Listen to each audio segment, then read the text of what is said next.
e o Espírito do Senhor se apoderará de ti e profetizará com eles, e serás transformado em outro homem. No versículo 7 diz assim: quando estes sinais te vierem, faze o que achar a tua mão para fazer, pois Deus é contigo. Amém? Podeis assentar em uma oração silenciosa. Vamos pedir para que o Senhor traga discernimento, para nós entendermos o recado que Ele tem para nós esta noite. Senhor, nós te louvamos, nós te agradecemos por tão grande bênção, Senhor, estarmos na tua casa, louvando e tendo a oportunidade agora, Senhor, de ouvir a tua palavra. Que essa palavra, Senhor, seja uma bênção para os nossos corações, seja uma bênção para as nossas vidas, que o teu Santo Espírito, ó Pai amado, traga discernimento, que nós possamos entender, Senhor, o recado que tu, ó Pai amado, tens para nós. Pai poderoso, eu me coloco nas tuas mãos como instrumento teu, usa-me de acordo com a tua vontade, Senhor, e de acordo com a necessidade que os teus filhos aqui vieram, Pai, e que eles possam sair abençoados. Amém. Queridos, vou fazer algumas considerações iniciais com relação a essa leitura. Quem não gostaria de ouvir estas palavras?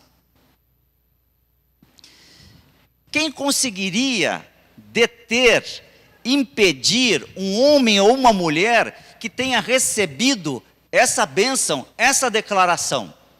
Você percebeu? Você prestou atenção no que nós lemos? O que diz aí? E o Espírito do Senhor se apoderará de ti e profetizará com eles e será transformado em outra pessoa. E o verso 7 diz assim: e quando esses sinais te vierem, faze o que achar a tua mão para fazer. Ou seja, a pessoa vai se transformar numa pessoa realizadora, numa pessoa vencedora, porque Deus era com aquela pessoa que estava sendo abençoada e profetizada. E essa profecia hoje está para a sua vida aqui. Tome posse disso.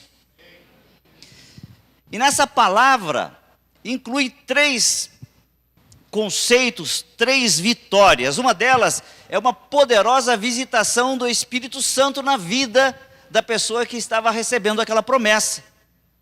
E Deus tem uma poderosa visitação para a sua vida. O Espírito Santo pode visitar a sua vida e você ser uma pessoa diferente. A segunda consequência dessa profecia para aquela pessoa que estava sendo ministrada, que estava sendo abençoada, era uma manifestação de um ministério profético. Essa pessoa seria um profeta de Deus também. E a terceira bênção que estava nessa profecia é que era uma experiência que transformaria o coração daquela pessoa. Ou seja, uma pessoa munida de tal bênção, ela seria estimulada a realizar coisas extraordinárias. E o que eu desejo do meu coração é que você, esse ano de 2008, também realize coisas extraordinárias. O Senhor quer que você, na sua vida pessoal, na sua vida profissional, na sua vida espiritual, você seja um vencedor, você seja um realizador de coisas extraordinárias. E se você entende que isso é para você, diga amém, meu querido. Tome posse dessa bênção, porque isso é uma coisa que Deus tem para aqueles que o amam. Onde estaria o obstáculo capaz de deter um ministério como este, preparado pelo próprio Senhor? Quem poderia fazer oposição a um homem ou uma mulher que tivesse recebido essa bênção, essa promessa? Ora, se nós pudéssemos estar lá, se nós estivéssemos ali, naquele momento, não deixaríamos de imaginar as tremendas coisas que Deus faria através daquele servo que estava sendo ministrado. Ficaríamos certamente surpresos se alguém dissesse: você sabe qual que é o obstáculo para o cumprimento dessa palavra? Sabe por que você ficaria surpreso? Porque a resposta, Ele próprio. Isso que eu estou dizendo aqui, queridos, pode se cumprir na sua vida, e o único obstáculo para que isso aconteça na sua vida, não são as pessoas que estão no seu entorno, não é o seu superior hierárquico, não são os seus vizinhos, não são os seus parentes, não é o seu cônjuge. O único obstáculo para que você possa ser abençoado é você mesmo. Nós somos o obstáculo para receber as bênçãos do Senhor. Esse herói, que na verdade acaba se tornando ao longo da leitura um anti-herói, era Saul. Eu estou falando de Saul.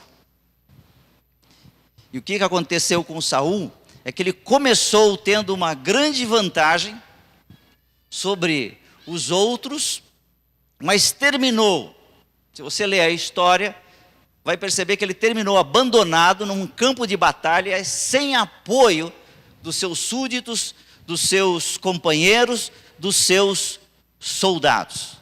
Saul não soube completar o que ele havia recebido. Ele não teve uma vida de intimidade e submissão a Deus. Faltou para Saul perseverança e obediência. E hoje, as palavras que foi lida na leitura devocional aqui são bênçãos para a sua vida. E se você tiver perseverança e for obediente, essas coisas se tornarão realidades no ano de 2018. Amém? Porque 2018 será um ano abençoado para a sua vida. Então tome posse dessa bênção. 2018 será um ano abençoado. Como todos os anos, existem naturalmente as dificuldades, existem os obstáculos que nós temos, mas esses obstáculos são menores quando comparado ao obstáculo que muitas vezes nós nos tornamos. Mas Deus quer abençoar os seus filhos desta comunidade. Deus quer que 2018 seja um ano muito abençoado, embora tenhamos algumas adversidades, porque o próprio Jesus já nos orientou que neste mundo nós teríamos algumas adversidades, mas Ele diz: seja corajoso, porque eu venci. E se Ele venceu, Ele está conosco, e quando Ele está conosco, nós vencemos também. Amém, queridos? Como não ser um obstáculo? Então, o meu objetivo aqui é ajudar as pessoas a não ser um obstáculo. E eu vou usar a Bíblia. Todas as orientações para que você seja um vencedor está no manual de uma vida feliz. O manual de uma vida feliz chama-se Bíblia. E se você ler a Bíblia, você terá uma vida feliz, se você seguir as instruções deste manual. Então, eu gostaria que você lesse agora, eu vou ler com você, você não precisa localizar aí, eu vou ler para você, mas fica a referência no que foi escrito aos Hebreus. O escritor de aos Hebreus, no capítulo 12, no verso 1, ele começa a dar as primeiras orientações para que nós não sejamos um obstáculo e que nós possamos ser abençoados. Diz assim o versículo 1 do capítulo 12 de aos Hebreus: portanto, nós também, pois estamos rodeados de tão grande nuvem de testemunhas, deixemos todo o embaraço e o pecado que de tão perto nos rodeia e corramos com perseverança a carreira que nos está proposta. A primeira orientação para que nós não sejamos obstáculos seja um indivíduo perseverante. Ainda que você tenha algumas dificuldades, ainda que você veja que a travessia ela é complicada, ainda que você veja algumas pedras no caminho, mas seja perseverante. Deus está com você. Também gostaria de ler o que Paulo orientava aos cristãos de Roma, para que esses cristãos também fossem pessoas vencedoras. Romanos, no capítulo 5, no verso 3 a 4. Verso 3 e 4.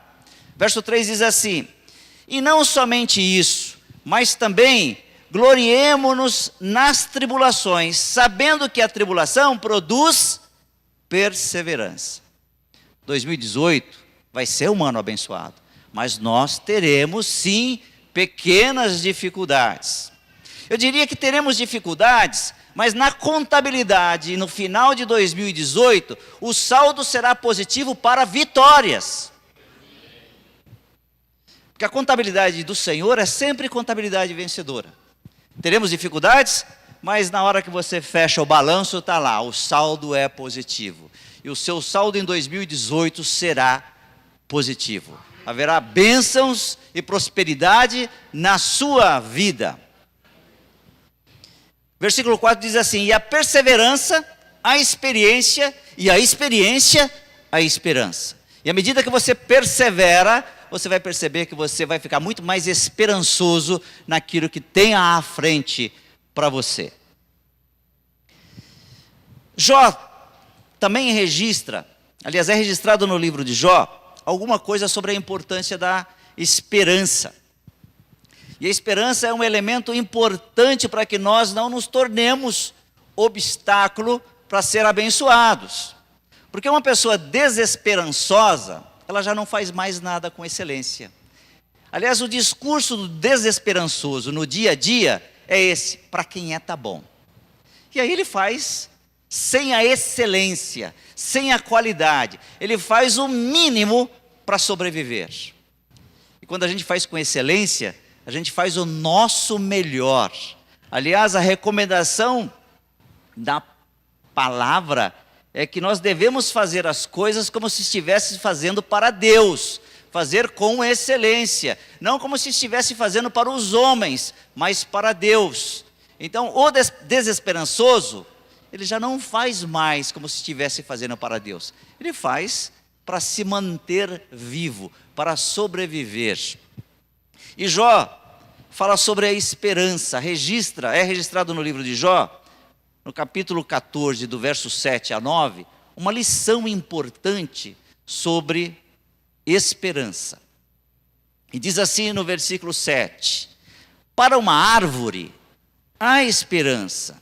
Se for cortada, brota de novo e torna a viver. No verso 8 diz assim: mesmo que suas raízes envelheçam e o seu toco morra na terra, basta um pouco d'água, ela brota, soltando galhos como uma planta nova.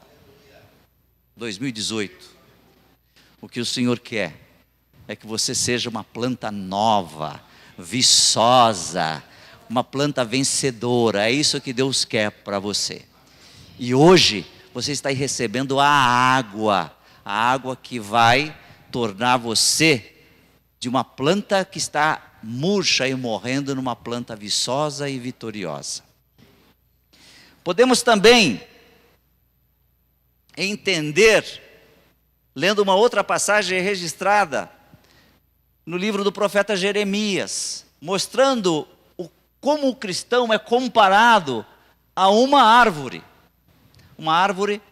que pode ser revitalizada pela esperança.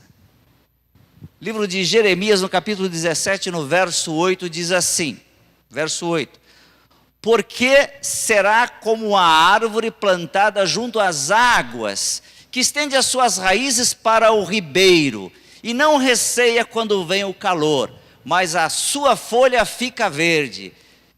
Presta atenção agora.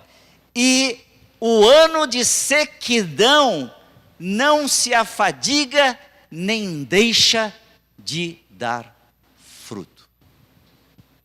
E você sabe, nós atravessamos aí, talvez os últimos 3 ou 4 anos foram anos difíceis para a economia. O número de desempregados no país cresceu, o número de empresas que fecharam as suas portas cresceram também. Mas aquele que crê no Senhor Jesus, mesmo com essas dificuldades, mesmo num ano de sequidão, não se afadiga e nem deixa de dar fruto, porque o Senhor está com você. E o único obstáculo para que você não dê fruto é você mesmo. E eu quero ainda insistir que a palavra, ela nos ajuda a deixarmos de sermos obstáculos para as bênçãos do Senhor para a nossa vida. Eu quero novamente levá-los a consultar o Manual de uma Vida Feliz, lendo Tiago, capítulo 1, o verso 2 até o verso 8. Eu vou ler aqui. Preste atenção na leitura. Versículo 2 começa assim: meus irmãos, sintam-se felizes quando passarem por todo tipo de aflições, pois vocês sabem que, quando a sua fé vence essas provações, ela produz perseverança. Que essa perseverança seja perfeita, a fim de que vocês sejam maduros e corretos, não falhando em nada. Versículo 5, mas se alguém tem falta de sabedoria, peça a Deus e Ele dará, porque é generoso e dá com bondade a todos. Verso 6, porém, peçam com fé e não duvide de modo nenhum, pois quem duvida é como as ondas do mar, que o vento leva de um lado para outro.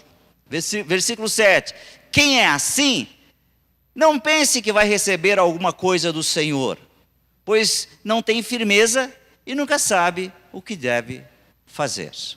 Entendeu aí porque algumas vezes nós somos obstáculo? Porque nos falta a esperança, porque nos falta a perseverança, porque nos falta muitas vezes a obediência. E eu queria agora falar de 6 frases que muitas vezes nós ouvimos quando estamos no meio das dificuldades. Quando Deus está prestes a abençoar e surge uma pequena dificuldade, nós ouvimos algumas frases. E essas frases muitas vezes não é dita por ninguém. Pode ser dita por alguém, mas a maioria das vezes é dita por nós mesmos. E quando a gente diz essas frases, é aí que mora o perigo de sermos o obstáculo à bênção. É aí que surge a possibilidade de você atrasar o plano de Deus para a sua vida. 6 coisas que Deus não está dizendo no meio das dificuldades. E algumas vezes a gente ouve e acha que é Deus falando. Primeira coisa, você certamente já ouviu quando passou por alguma dificuldade: Deus está punindo você. Você já ouviu isso? Estava atravessando uma dificuldade e aí não falta alguém que diz, ou algumas vezes você diz, não, Deus está me punindo. Não é possível. Queria dizer que Deus não pune você. Certamente a dificuldade é efeito de alguma causa. É a causa e o efeito.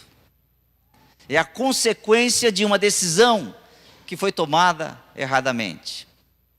É a consequência de você estar no lugar errado, na hora errada. Tem as consequências. 1 Pedro, capítulo 2, versículo 24, diz assim: o próprio Cristo levou os nossos pecados no seu corpo sobre a cruz, a fim de que morrêssemos para o pecado e vivêssemos uma vida correta por meio dos ferimentos dele. Vocês foram curados. Não existe punição. O que existe são as consequências das decisões que foram tomadas e que não foram decisões ponderadas, refletidas.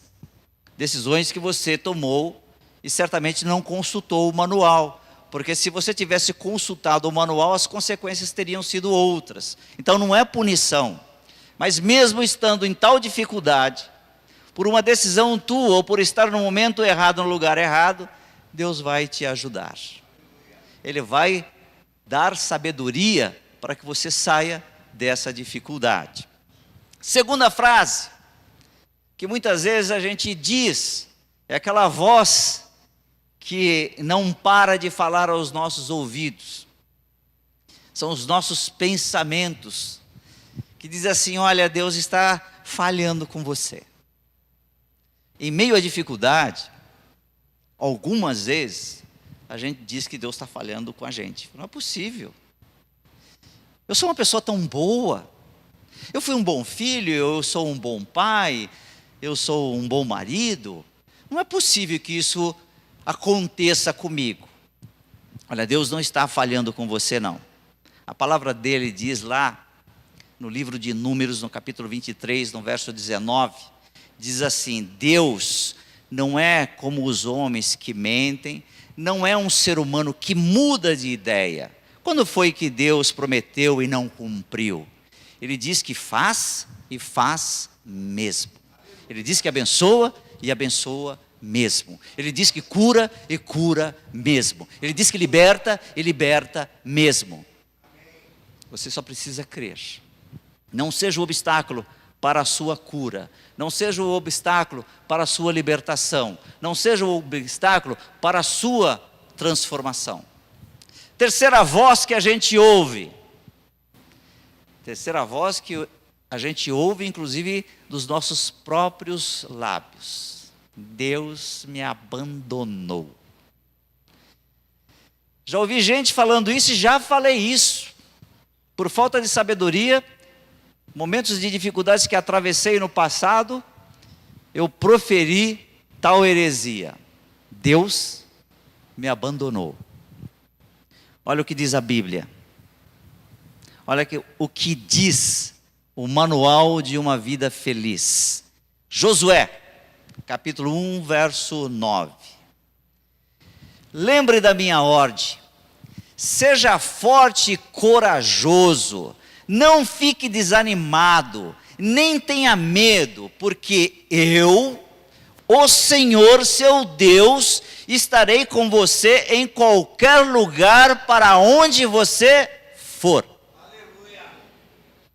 Realmente, quando a gente diz que Deus nos abandonou, é a falta de conhecimento do conteúdo do livro de autoajuda com a ajuda de Deus. Não é isso?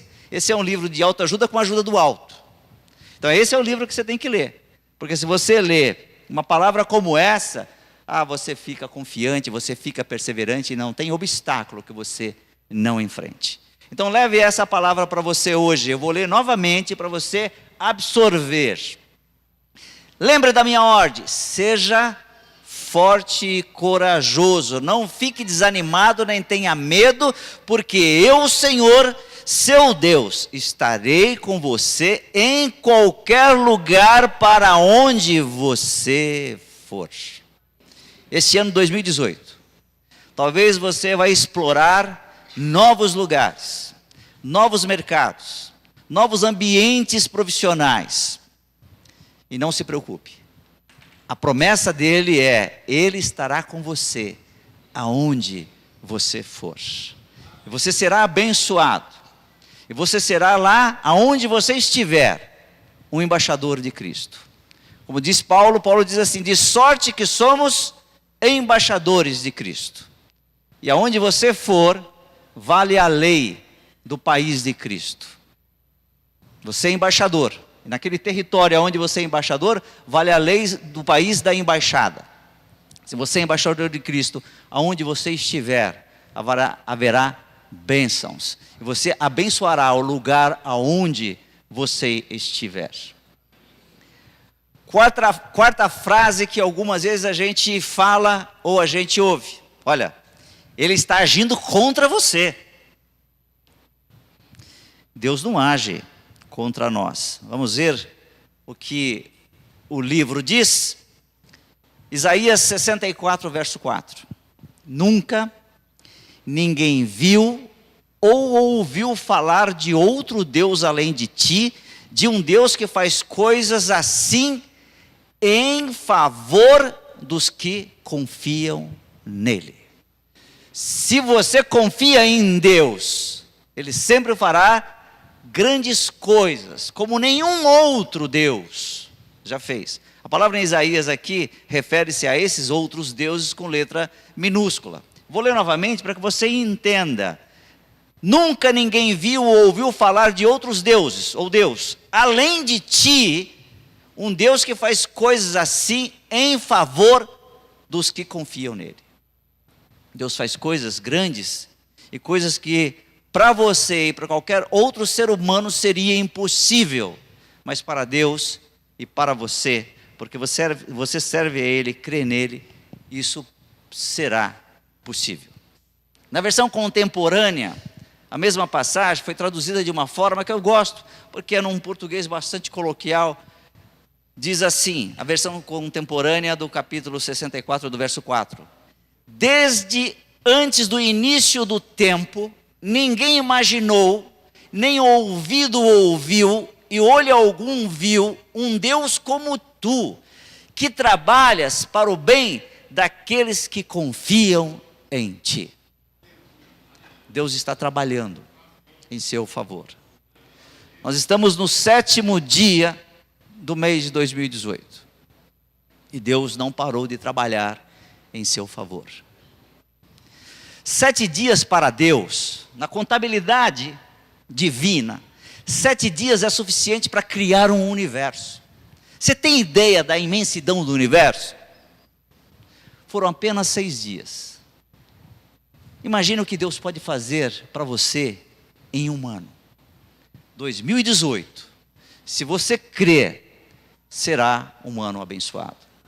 Eu não sei se você preencheu o projeto de vida. Não sei se você escreveu os seus objetivos, as suas metas para 2018. Mas creia. Se você seguir essas orientações, se você crer, se você for perseverante, se você tiver esperança e for obediente, não só essas coisas que você escreveu se realizará na sua vida, mas muito mais que isso, porque Deus tem muito mais do que aquilo que você escreveu como meta e objetivo. Amém? Quinta frase que a gente ouve quando está nas dificuldades. Aí a gente sempre ouve um desavisado que diz assim, sabe, ele vai transformar tudo isso em algo melhor para você. Eu sei que é polêmico agora, né? Mas Deus não transforma a lixaiada, as consequências ruins das decisões tomadas, mal tomadas, em coisas boas, não. Mas Deus, Ele não promete que as coisas lá vão mudar, mas Ele diz que muda você. Ele muda você para que você saia dessa situação. Aquilo é uma consequência. E foi um erro. Foi uma decisão tomada de maneira precipitada.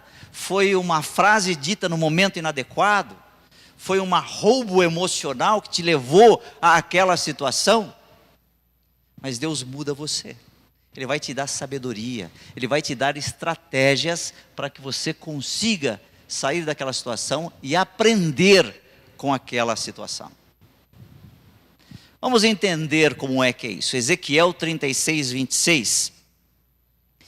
Livro do profeta Ezequiel, no capítulo 36, no verso 26, eu vou ler para você. Preste atenção se você quiser isso para a sua vida. Eu lhes darei um coração novo e porei em vocês um espírito novo. Tirarei de vocês o coração de pedra desobediente e lhes darei um coração bondoso e obediente. Você entendeu aí? Como é que ele muda um contexto? Ele muda a gente. Eu fiquei, talvez por uns 2 ou 3 anos, numa situação financeira bastante complicada, por conta de decisões erradas que tomei na minha vida. Em determinados momentos, eu pedia para que Deus mudasse aquilo, mas aquilo era uma consequência de atos meus do passado, consequências de atitudes que foram tomadas sem a orientação da palavra. E agora eu tenho que assumir essas consequências. O efeito está aí. E eu só tinha uma maneira de sobreviver a tudo aquilo. Era pedir um novo coração. Para que Deus me desse sabedoria. E que dali eu tirasse um aprendizado para a minha vida. E não só um aprendizado para a minha vida, mas que eu pudesse, através daquele aprendizado, ministrar e abençoar outras vidas, orientando que aquele tipo de decisão leva a esse tipo de consequência. Deus muda o seu coração. Sexta frase. Não se preocupe, isso a gente ouve também. Deus responderá cada pergunta que você fizer para Ele. É ser muito pretensioso achar que Deus vai responder algumas perguntas. Até porque, na maioria das vezes, nós não temos o preparo, a capacidade, a competência de questionar Deus. Jó fez um monte de perguntas e não teve nenhuma resposta. O que Jó teve foi perguntas de Deus para ele. Se você ler o livro de Jó, aliás é uma recomendação, leia o livro de Jó. E se você quiser só ler essa parte em que eu estou me referenciando, é o capítulo 38 de Jó. No capítulo 38, do verso 1 até o verso 41, só neste capítulo você vai encontrar 32 pontos de interrogação. Tem 32 pontos de interrogação. A gente entende que uma frase seguida de um ponto de interrogação é uma pergunta. Então são 32 perguntas que Deus faz a Jó. Quando Jó questiona, Deus responde com outras perguntas. E dessas 32 perguntas, Jó não sabia responder sequer uma delas. Então, não podemos comparar a sabedoria de Deus com a nossa. O que nós temos que ter é fé. E nesses momentos não é questionar Deus. Por que, Deus, isso está acontecendo comigo? Eu fiz muitas vezes esse tipo de pergunta e não tive resposta. Mas hoje eu não faria mais esse tipo de pergunta, porque já amadureci o suficiente. Já entendi, através da palavra, que a gente não deve questionar. Nós temos que entender, sim. E esse entender, ele vem da sabedoria que você pede para Deus. Peça sabedoria, e Ele vai te dar sabedoria. Tiago, capítulo 1, verso 5. Preste atenção, porque este é um momento importante. Você pode pedir. Deus está abrindo aqui uma possibilidade de você pedir. Tiago, capítulo 1, verso 5. Mas, se alguém tem falta de sabedoria, peça a Deus, e Ele a dará, porque é generoso e dá com bondade a todos. Se você não estiver entendendo os porquês de determinadas circunstâncias da sua vida, Deus agora está te dizendo, olha, peça a sabedoria que eu te dou. Peça com humildade. Peça quando você se ajoelhar e for se deitar, quando você fizer a sua oração de agradecimento do dia que você teve. Peça quando você fizer a oração de agradecimento ou de pedido de bênçãos pelo dia que vem à frente. Peça, Senhor, me dá sabedoria. Eu preciso amadurecer e entender a Tua palavra. Senhor, me dá a capacidade de discernir aquilo que eu leio na Tua palavra. Senhor, me dá a capacidade de entender aquilo que está sendo ministrado. E Deus vai dar sabedoria para você. Porque Ele é generoso e dá com bondade. É assim que está escrito na palavra dEle. Tenha fé. Lá em Hebreus, capítulo 11, no verso 1, diz assim, a fé é a certeza de que vamos receber as coisas que esperamos e a prova de que existem coisas que não podemos ver.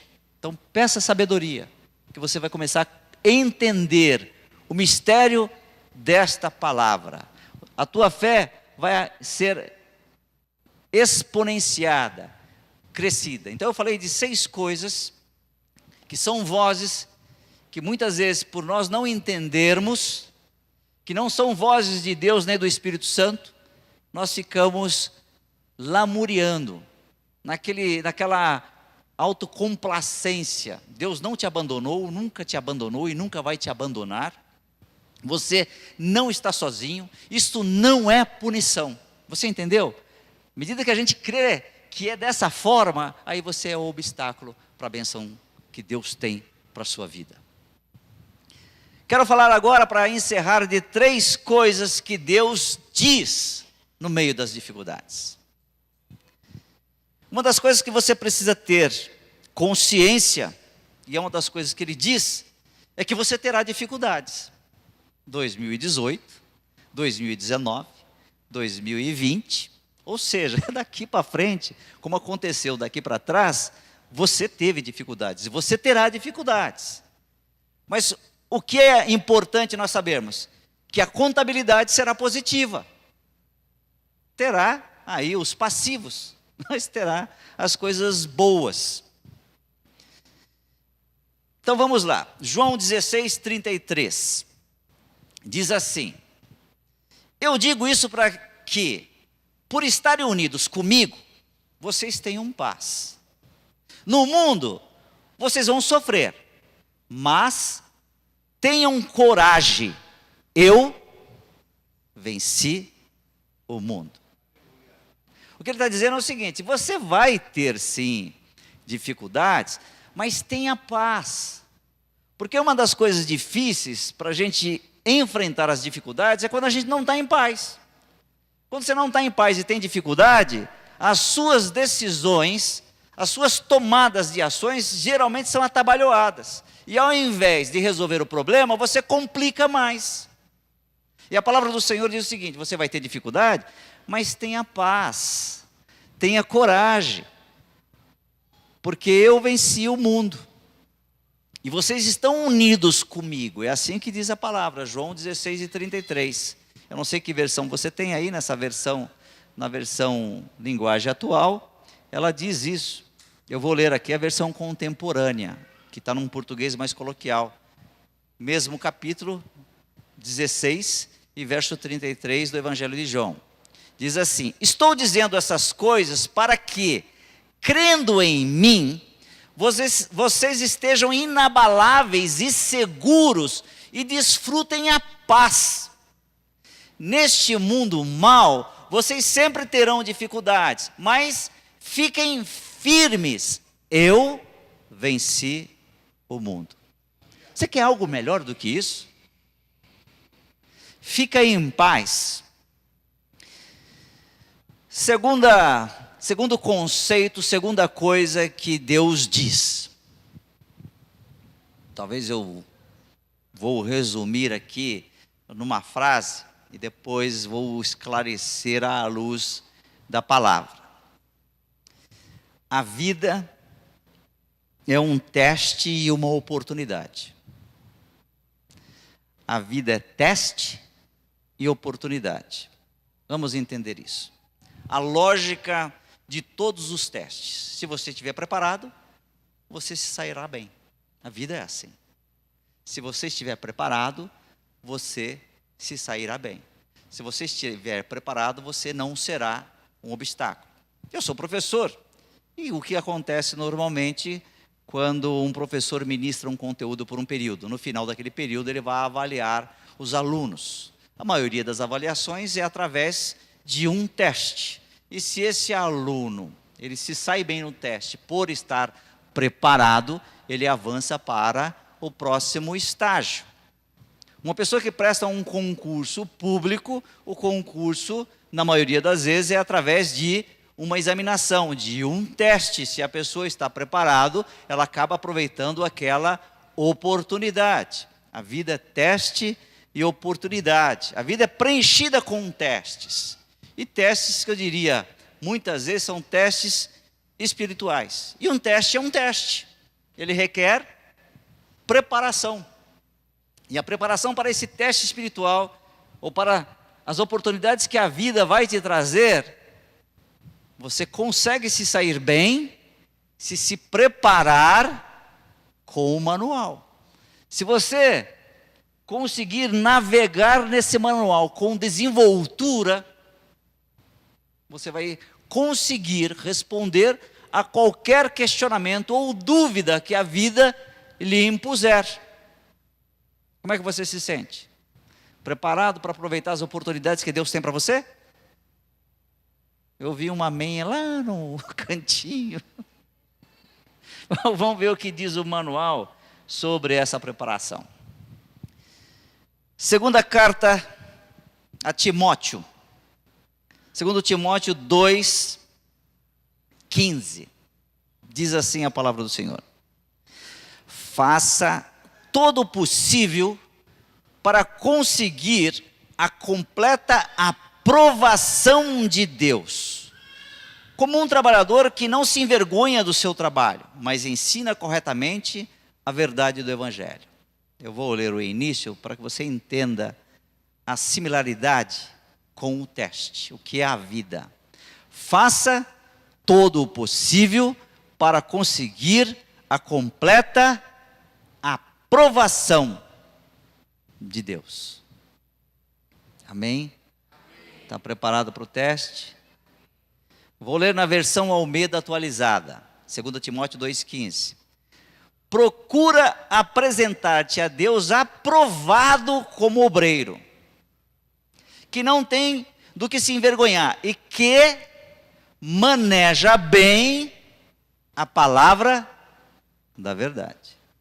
É isso. Não quer ser um obstáculo para as bênçãos de Deus na sua vida? Aprenda a manusear. Aprenda a achar com facilidade. Tá bom. Aprenda aí no seu aplicativo a buscar com rapidez. Leia. Compreenda. Questione-se. Pergunte-se como é que eu posso aplicar isso à minha vida. Como é que eu posso aplicar esse conceito no meu dia a dia? Quando você lê lá em Gálatas 5:22, que tem os frutos do Espírito, pergunte, como é que eu posso tomar decisões baseados nos frutos do Espírito? São 9 frutos. Se quiser aprender mais sobre isso, vem à escola bíblica que você vai aprender.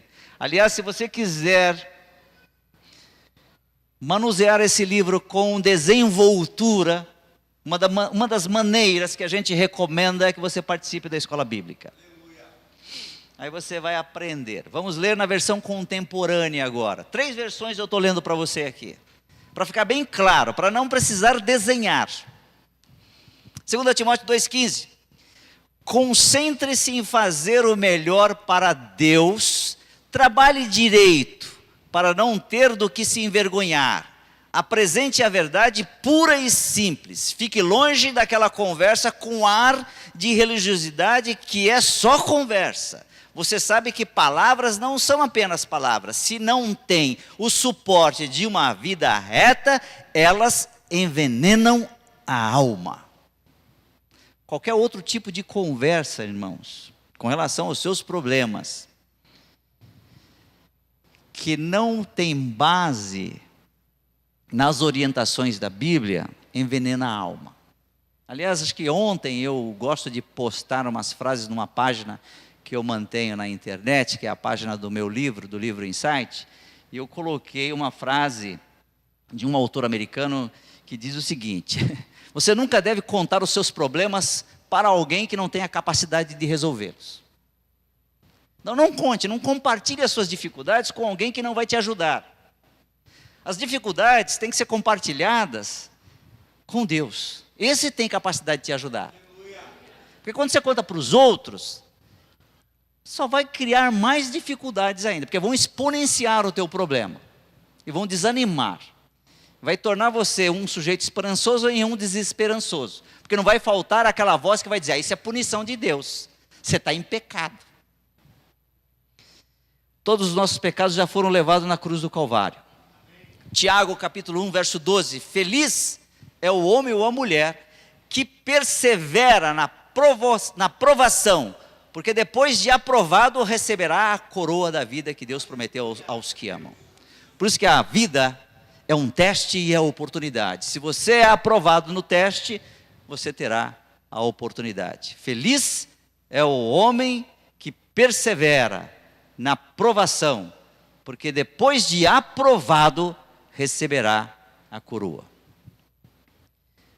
Terceira frase, terceiro conceito que Deus diz: você terá vários tipos de dificuldades. Ou seja, a sua vida, elas virão dificuldades emocionais, virão dificuldades financeiras, virão dificuldades de relacionamento, virão dificuldades na sua saúde, virão dificuldades na sua profissão, virão dificuldades ministeriais. E, irmãos, nem sempre vem uma de cada vez. algumas vezes ela vem em bando. Pois é. Mas lembre-se, fique na paz, Ele venceu e Ele está com você. E a contabilidade, no final, na última linha, será positiva. Não há motivo de se assustar, porque a contabilidade, ela será positiva. E eu quero encerrar aqui, irmãos, usando uma ilustração. Gosto das ilustrações porque a gente cria as imagens na cabeça e às vezes a gente aprende com as ilustrações. Jesus usou muitas parábolas para ensinar. E eu aprendi que as metáforas, as ilustrações, como professor, elas fazem com que a gente retenha o conteúdo, o ensinamento. E num dos livros que eu escrevi, eu usei uma ilustração e eu gosto muito dessa ilustração e é muito comum eu repetir essa ilustração, sobretudo quando eu estou falando de perseverança. Havia um sujeito que estava atravessando um deserto, como muitos